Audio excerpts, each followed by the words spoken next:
Assalamualaikum guys. Yung ulam ni Lola ngayon hapunan is isda na inihaw guys. Yun ang ipa-order niya. Pagkatapos siyang kumain, hinatian niya rin ako. Tapos ako rin ang kumain. Diba o, ang sarap. Sarap siya guys yung inihaw na isda. Pero pasalamat na lang ako, marami siyang nakain na ano.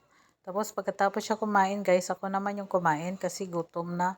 Ewan ba, sabi ko mag-diet ako pero pakunti-kunti naman ako kumain pero iba talaga pag may diabetes sa guys, maya-maya gutom ka, yun ang problema ko ba. Pero hindi ko man binibigla yung sarili ko guys, maya-maya magkain ako. Pakunti-kunti lang.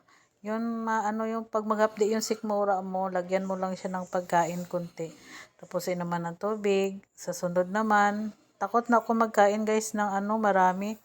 Kumakain ako ng kanin, kunti lang talaga guys, yung na-start yung nahilo ako sa CR. Ay Diyos ko, hindi na ako talaga kumakain ng ng marami na kanin kasi sabi ni doktor, mag-iwas daw ako sa rice. Kaya nagtaka si Tanda kasi pagbigay siya ng pagkain sa akin, konti lang yung kinakain ko. Kasi takot na kasi ako eh. Kasi yun ang sabi ko, lamon is life. Pero ay, nakakamatay din pag sobrang kain, 'di ba? Hirap talaga guys, basta may sugar ka tapos high blood ka pa. Ang hirap talaga mag-adjust guys. As in, nakakasakit ng ulo. Kasi natakot ka kumain. Mahirap din pag gutom. Wala kang lakas, di ba?